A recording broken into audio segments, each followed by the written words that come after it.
Baik, Assalamualaikum warahmatullahi wabarakatuh. Eh, Pada kesempatan kali ini saya akan melanjutkan materi sebelumnya. Sebelumnya Anda sudah memahami tentang penulisan huruf, lalu penulisan kata, lalu terakhir pekan lalu Anda sudah belajar tentang penulisan tanda baca. Untuk kali ini saya akan membantu pemahaman Anda mengenai serapan, gitu. Mengapa kita harus belajar serapan? Ini berkaitan dengan esai Anda. Jadi nanti Anda harus paham mana saja kata yang memang harus ditulis secara miring karena kaitannya dengan bahasa asing atau bahasa daerah. Memang ada beberapa unsur kata yang terlihat seperti bahasa asing, padahal sebenarnya sudah diserap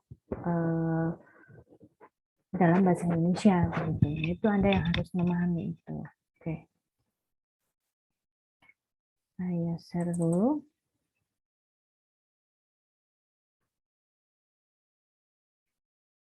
Hmm.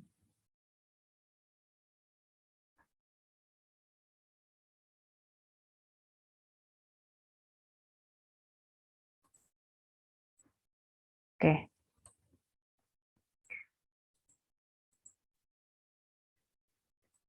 Oke, mari kita akan belajar mengenai unsur serapan.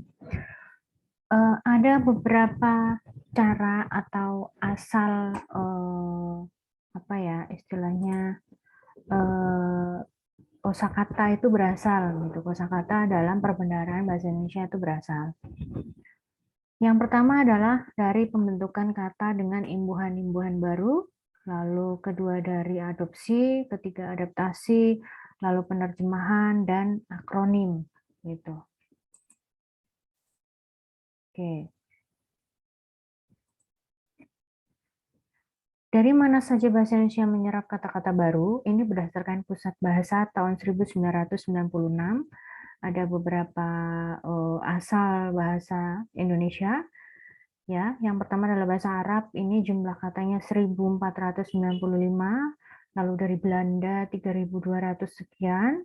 Cina 290. Hindi ini 7 kata. Inggris ini 1610. Parsi ini 63 kata, Portugis ini 131 kata, lalu Sanskerta ini Jawa kuno ya, bahasa daerah, ini 677 kata, dan Tamil, Tamil itu sama seperti India, tapi berbeda daerah, itu 83 kata. Itu berdasarkan Pusat Bahasa tahun 1996. Oke, selanjutnya. Sanskerta dan Hindi. Oke, bahasa Sanskerta itu masuk ke Nusantara sejak awal tahun Masehi, digunakan sebagai bahasa sastra dan perantara dalam penyebaran agama Hindu dan Buddha.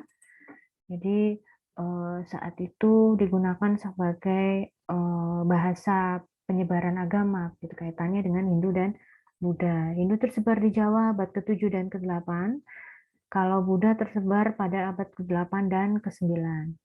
Nah, pada abad tersebut terjadi interaksi dalam perdagangan rempah. Jadi kalau abad-abad tersebut memang konteks interaksinya adalah perdagangan gitu ya. Dengan bangsa India dan Sri Lanka. Bangsa India dan Sri Lanka sebagian berbahasa Hindi, sebagian juga berbahasa Tamil. Oke.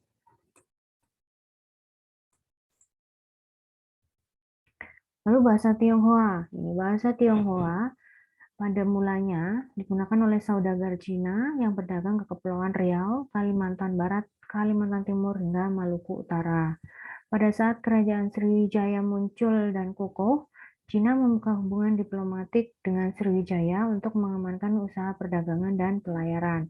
Konteksnya masih tetap sama, asal-muasalnya adalah dari perdagangan. Komunikasi atau interaksi berdagang antara negara luar dan Indonesia. Pada tahun 922, musafir Cina melawat ke kerajaan Kahuripan di Jawa Timur. Sejak abad ke-11, ratusan ribu perantau meninggalkan tanah leluhurnya dan menetap di banyak bagian Nusantara. Kepulauan Antara sebagian sebutan bagi Indonesia saat itu. Jadi disebutnya Kepulauan Antara. Oke.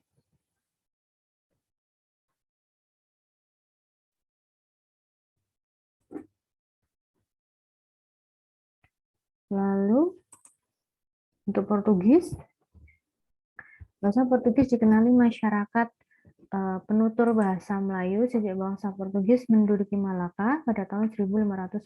Setelah setahun sebelumnya ia menduduki Goa. Portugis kalah dengan Belanda sehingga menyingkir ke daerah timur Nusantara. Meski demikian, abad ke-17 bahasa Portugis sudah menjadi bahasa perhubungan antar etnis di samping bahasa Melayu. Ini contoh kata serapan yang berasal dari bahasa Portugis ya. Ada algojo, bangku, dadu, gardu, meja, picu, renda, dan tenda. Nah, ini contoh bahasa Indonesia yang berasal dari bahasa Portugis gitu. Lalu Belanda. Belanda itu mendatangi Nusantara awal abad ke-17. Tujuannya awalnya adalah mengusir Portugis dari Maluku ya pada tahun 1606. Kemudian Belanda menuju Pulau Jawa dan daerah-daerah lain di sebelah barat Indonesia.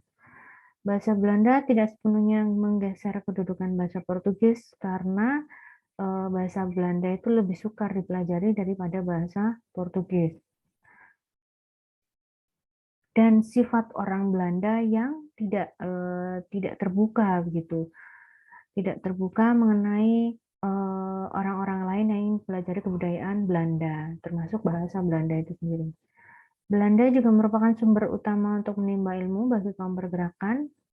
Maka itu komunikasi gagasan kenegaraan pada saat negara Indonesia didirikan banyak mengacu pada bahasa Belanda.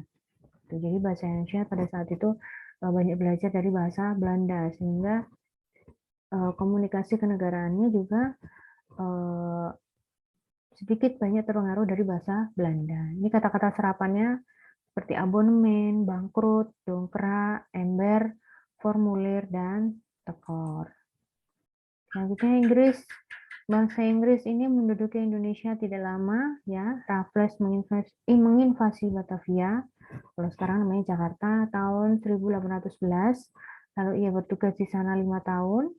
Dia juga pernah bertugas di Bengkulu tahun 1818.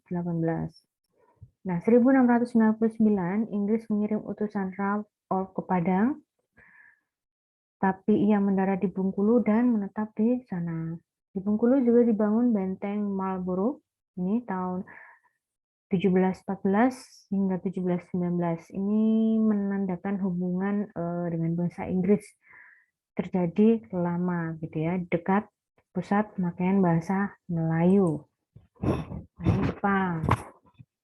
Jepang di Indonesia 3,5 tahun, tidak meninggalkan warisan yang dapat bertahan melewati beberapa angkatan. Ini kata-kata serapan yang digunakan umumnya bukan dari hasil hubungan bahasa, gitu, melainkan imbas kekuatan budaya, ekonomi, dan teknologi pada saat itu.